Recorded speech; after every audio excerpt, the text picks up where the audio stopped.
ओम श्री साईनाथाय नमः। प्रिय साईं भक्तों, आज मैं आपके समक्ष श्री साईं सचरित्र अध्याय 12 का पाठ करने जा रही हूँ। जो भी साईं भक्त पूरी श्रद्धा भाव से इस अध्याय को सुनेगा, बाबा का आशीर्वाद हमेशा उस पर बना रहेगा।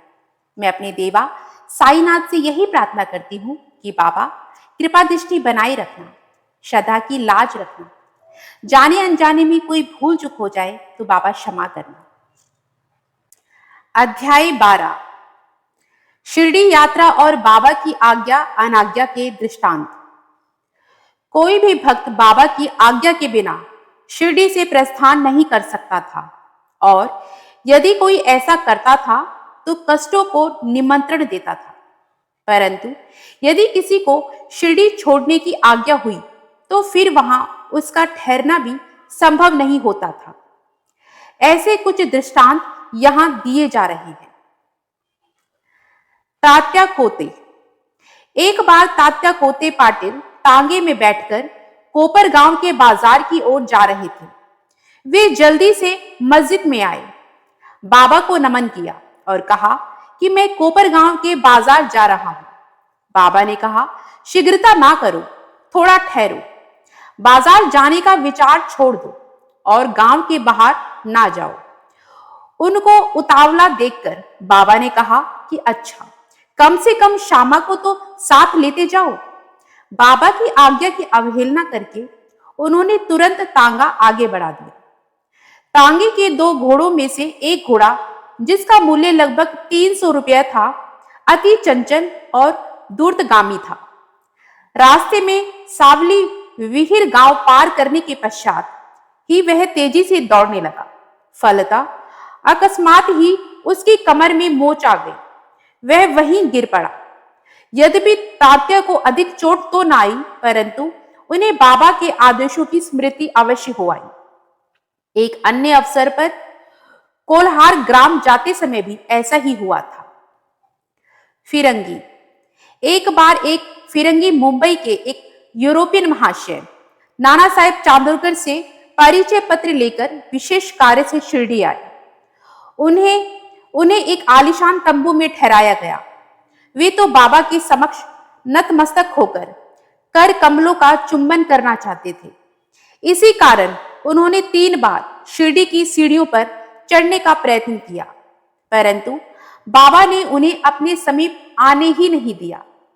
उन्हें आंगन में ही ठहराने और वहीं से दर्शन करने की आज्ञा मिली। इस विचित्र स्वागत से अप्रसन्न होकर उन्होंने शीघ्र ही शिरडी से जाने का विचार किया और विदा लेने हेतु वे बाबा के पास आए तो बाबा ने उन्हें दूसरे दिन जाने और शीघ्रता न करने की राय दी। अन्य भक्तों ने भी उनसे बाबा के आदेश का पालन करने की प्रार्थना की, परंतु वे सबकी उपेक्षा कर तांगे में बैठकर रवाना हो गए। कुछ दूर तक तो घोड़े ठीक ठाक चलते रहे, परंतु सावली विहिर नामक गांव पार करने के बाद एक साइकिल सामने से आई, जिसे देखकर घोड़े बिदक गए और तेजी से घोड़े दौड़ने लगे। फलस्वरूप तांगा उलट गया और वे महाशय नीचे लुढ़क गए और कुछ दूर तक तांगे के साथ साथ घिसटते चले गए। लोगों ने तुरंत ही दौड़कर उन्हें बचा लिया, परंतु चोट अधिक आने के कारण उन्हें कोपर गांव के अस्पताल में भर्ती होना पड़ा। अनुभव भक्तों के। भगवान श्री कृष्ण ने गीता में कहा है कि जो मुझे भक्ति पूर्वक केवल एक पत्र, पुष्प, फल या जल ही अर्पण करता है तो मैं उस शुद्ध अंतःकरण वाले भक्त के द्वारा अर्पित की गई वस्तु को सहर्ष स्वीकार कर लेता हूं। यदि भक्त सचमुच में श्री साईं बाबा को कुछ भेंट देना चाहता था और किसी कारणवश भूल जाता था तो बाबा उसे या उसके मित्र द्वारा भेंट की स्मृति कराते और भेंट देने के लिए कहते तथा भेंट प्राप्त कर उन्हें आशीष देते थे। नीचे कुछ ऐसी ही घटनाओं का वर्णन किया जा रहा है। पिता पुत्र। श्री रामचंद्र आत्माराम बाबा साहेब तरखंड पहले कभी प्रार्थना समाजी थे, लेकिन वे बाबा के परम भक्त भी थे। उनकी पत्नी और पुत्र तो बाबा के एक निष्ठ भक्त थे। एक बार उन्होंने ऐसे निश्चय किया कि पुत्र व उसकी मां ग्रीष्मकालीन छुट्टियां शिरडी में ही व्यतीत करें, परंतु पुत्र बांद्रा छोड़ने को राजी नहीं हुआ। उसे भय था कि बाबा का पूजन घर में विधि पूर्वक नहीं हो सकेगा, क्योंकि पिताजी प्रार्थना समाजी हैं और संभव है कि वे श्री साईं बाबा के पूजन आदि का उचित ध्यान न रख सके। परंतु पिता के आश्वासन देने पर मां बेटे शुक्रवार की रात में शिरडी के लिए रवाना हो गए। अगले दिन शनिवार को श्रीमान तरखंड ब्रह्म मुहूर्त में उठे और स्नान आदि कर पूजन प्रार्थना करने के पूर्व बाबा व समक्ष साष्टांग प्रणाम करके बोले, हे बाबा, मैं ठीक वैसा ही आपका पूजन करता रहूंगा जैसे कि मेरा पुत्र करता रहा है, परंतु कृपा कर इसे शारीरिक परिश्रम तक ही सीमित रखना। ऐसा कहकर उन्होंने पूजन आरंभ किया और मिश्री का नैवेद्य अर्पित किया, जो दोपहर के भोजन के समय प्रसाद के रूप में वितरित कर दिया गया। उस दिन की संध्या तथा अगला दिन इतवार भी निर्विघ्न व्यतीत हो गया। सोमवार को उन्हें ऑफिस जाना था, परंतु वह दिन भी निर्विघ्न निकल गया। श्री तरखंड ने इस प्रकार अपने जीवन में कभी पूजा न की थी। उनके हृदय में अति संतोष हुआ कि पुत्र को दिए गए वचन अनुसार पूजा यथाक्रम संतोष पूर्वक चल रही है। अगले दिन मंगलवार को सदैव की भांति उन्होंने पूजा की और ऑफिस चले गए। दोपहर को घर लौटने पर जब वे भोजन करने बैठे तो थाली में प्रसाद ना देखकर उन्होंने अपने रसोइये से इस संबंध में प्रश्न किया। उसने बताया कि आज भूलवश वे प्रसाद अर्पण करना भूल गया है। यह सुनकर वे तुरंत अपने आसन से उठे और बाबा को दंडवत कर क्षमा याचना करने लगे तथा बाबा से उचित पथ प्रदर्शन न करने तथा पूजन को केवल शारीरिक परिश्रम तक ही सीमित रखने के लिए उल्हाना देने लगे। उन्होंने संपूर्ण घटना का विवरण अपने पुत्र को पत्र द्वारा सूचित किया और उससे प्रार्थना की कि वह पत्र बाबा के श्री चरणों पर रखकर उनसे कि वे इस अपराध के लिए क्षमा प्रार्थी कहें। यह घटना बांद्रा में लगभग दोपहर को हुई थी और उसी समय शिरडी में जो दोपहर की आरती आरंभ होने ही वाली थी कि बाबा ने श्रीमती तरखंड से कहा, माँ, मैं कुछ भोजन पाने के विचार से तुम्हारे बांद्रा गया था। द्वार पर ताला लगा देखकर भी मैंने किसी प्रकार गृह में प्रवेश किया, परंतु वहां देखा कि भाऊ श्री तरखंड मेरे लिए कुछ भी खाने को नहीं रखे गए हैं, अतः मैं भूखा ही लौट आया हूं। किसी को भी बाबा के वचनों का अभिप्राय समझ में नहीं आया, परंतु उनका पुत्र जो समीप ही खड़ा था सब कुछ समझ गया कि बांद्रा में पूजन में कुछ तो त्रुटि हो गई है। इसीलिए वह बाबा से लौटने की अनुमति मांगने लगा, परंतु बाबा ने आज्ञा नहीं दी और वहीं पूजन करने का आदेश दिया। उनके पुत्र ने शिरडी में जो कुछ हुआ उसे पत्र में लिखकर पिता को भेजा और भविष्य में पूजन में सावधानी बरतने की विनती की। दोनों पत्र डाक द्वारा दूसरे दिन दोनों को मिले। श्रीमती तरखंड बांद्रा के श्री रघुवीर भास्कर पुरंदरे बाबा के परम भक्त थे। एक बार वह शिरडी जा रहे थे। श्रीमती तरखंड ने श्रीमती पुरंदरे को 2 बैंगन दिए और उनसे प्रार्थना की कि शिरडी पहुंचने पर वे एक बैंगन का भुर्ता और दूसरे का काचार्य बैंगन के गोल कटे टुकड़े बनाकर बाबा को भेंट कर दे। शिरडी पहुंचने पर श्रीमती पुरंदरे भुर्ता लेकर मस्जिद गई। बाबा उसी समय भोजन करने बैठे थे।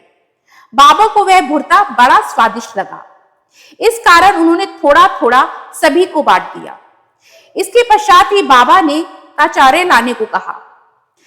राधा कृष्ण माई के पास आदेश भेजा गया कि बाबा काचार्य मांग रहे हैं। वे बड़े असमंजस में पड़ गई कि अब क्या करना चाहिए। बैगन की तो वे अभी ऋतु भी नहीं है। अब समस्या उत्पन्न हुई कि बैगन किस प्रकार उपलब्ध हो।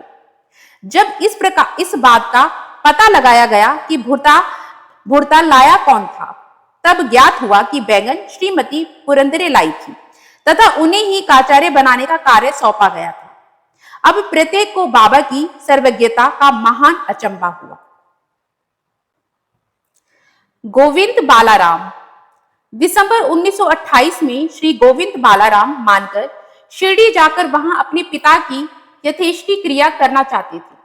प्रस्थान करने से पूर्व वे श्रीमती तरखंड से मिलने आए। श्रीमती तरखंड बाबा के लिए कुछ भेंट शिरडी भेजना चाहती थी। उन्होंने पूरा घर छान डाला, परंतु केवल एक पेड़े के अतिरिक्त कुछ भी नहीं मिला, और वह पेड़ा भी अर्पित नैवेद्य का था। वही भेज दिया। उन्हें पूर्ण विश्वास था कि बाबा उसे अवश्य स्वीकार कर लेंगे। शिरडी पहुंचने पर गोविंद मानकर बाबा के दर्शनार्थ गए, परंतु वहां पेड़ा ले जाना भूल गए। बाबा यह सब चुपचाप देखते रहे, परंतु जब वह पुनः सायंकाल बिना पेड़ा लिए हुए पहुंचे तो बाबा चुप ना रहे और उन्होंने पूछा कि तुम मेरे लिए क्या लाए हो? उत्तर मिला कुछ नहीं। बाबा ने पुनः प्रश्न किया और उन्होंने वही उत्तर दोहरा दिया। अब बाबा ने स्पष्ट शब्दों में पूछा, क्या तुम्हें मां श्रीमती तरखंड ने चलते समय कुछ मिठाई नहीं दी थी? अब उन्हें याद आया और वह बहुत ही लज्जित हुए तथा बाबा से क्षमा याचना करने लगे। वह दौड़कर शीघ्र ही वापस गए और पेड़ा लाकर बाबा के सम्मुख रख दिया।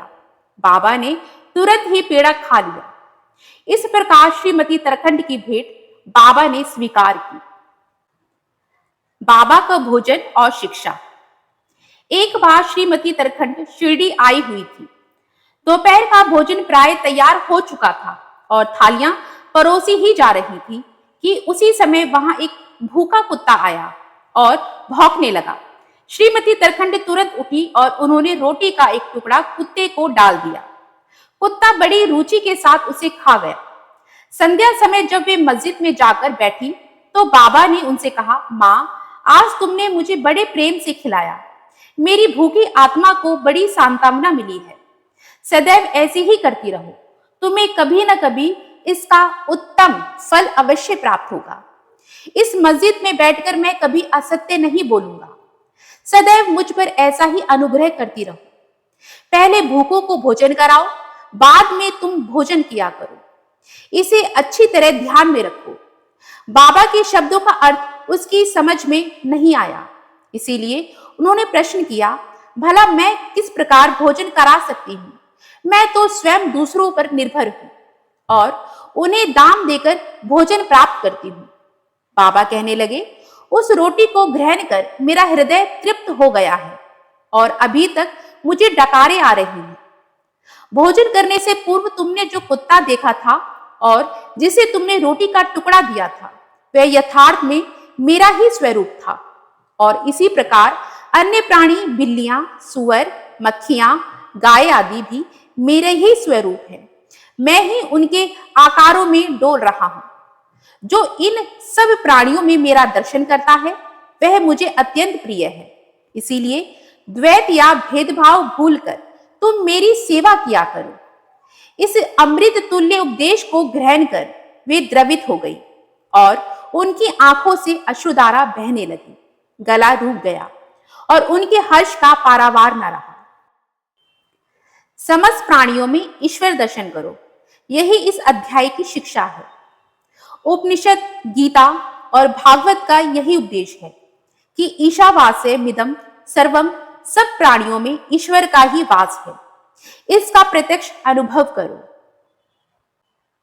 अनंत कोटि ब्रह्मांड नायक, राजाधिराज, योगीराज, परब्रह्म श्री सच्चिदानंद सद्गुरु साईनाथ महाराज की जय। ओम साई राम, जय जय साई राम। जिस भी साईं भक्त ने इस अध्याय को सच्चे भाव, श्रद्धा और विश्वास के साथ सुना है, बाबा उसकी सभी मनोकामनाएं पूर्ण करे और बाबा का आशीर्वाद हमेशा उस पर और उसके परिवार पर बना रहे। यही मेरी श्री साईनाथ के श्री चरणों में प्रार्थना है। ओम साई राम, जय जय साई राम। बाबा सभी साईं भक्तों का भला करे।